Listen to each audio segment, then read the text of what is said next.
Selamat pagi Bu. Pagi Bu. Saya tutup dulu ya Bu videonya. Perkenalkan, saya Bida Rupianti yang menjaga PMB pada pagi hari ini. Sebelumnya dengan Ibu siapa? Yasmin. Oh baik, Ibu Yasmin. Bu Yasmin ada perlu apa? Saya mau nanya tentang apa saja yang harus dipersiapkan pranikah ya. Oke baik Ibu. Jadi persiapan sebelum nikah yaitu diantaranya ada persiapan pencegahan kanker payudara dan pencegahan kanker serviks ya Bu.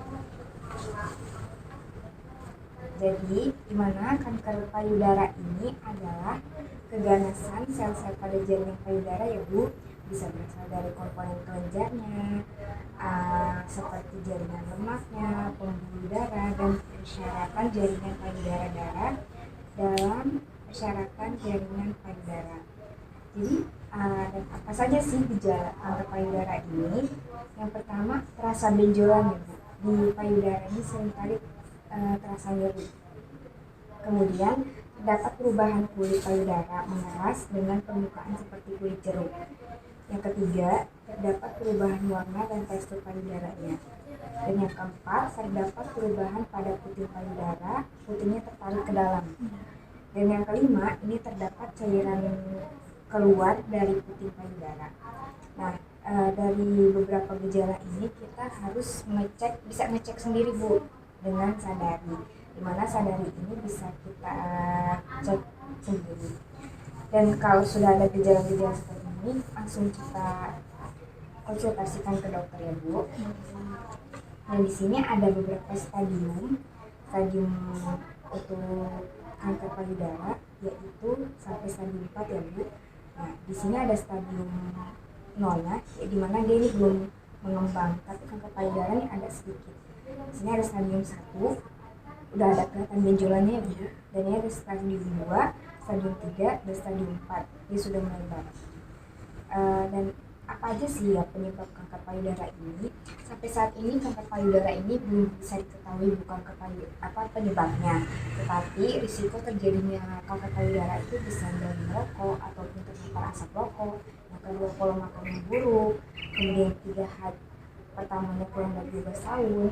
Yang keempat, tidak pernah menyusui anaknya. Dan yang keempat, keturunan dari orang tua. Dan yang terakhir, pernah juga mengalami operasi payudara juga.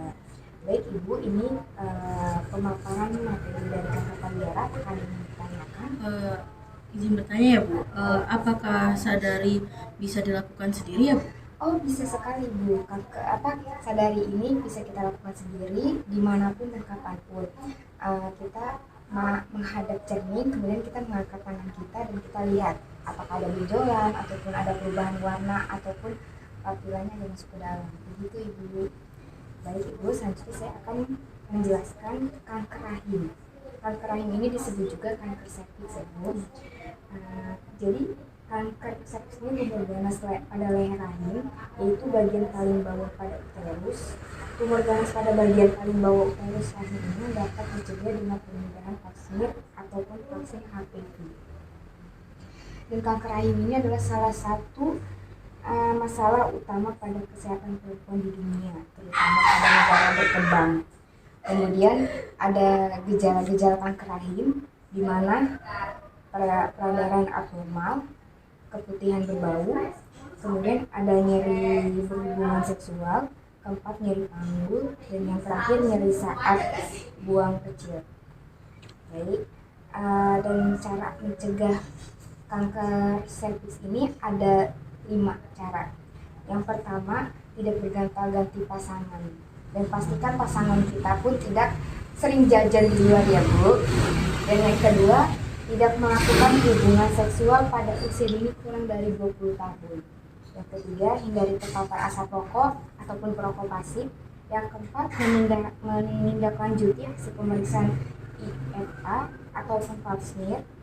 Yang kelima, lakukan vaksinasi HPV. Baik Ibu, itulah pemaparan materi dari kanker rahim. Apakah ada yang ingin ditanyakan? Saya mau bertanya ya Bu, Ya. Kalau pengobatan yang bisa dilakukan itu apa saja ya Bu? Oke, kalau untuk pengobatan kanker serviks ini, yang pertama kita bisa operasi, yang kedua terapi radiasi, yang ketiga kemoterapi, dan yang keempat kemoradiasis. Baik Ibu, terima kasih.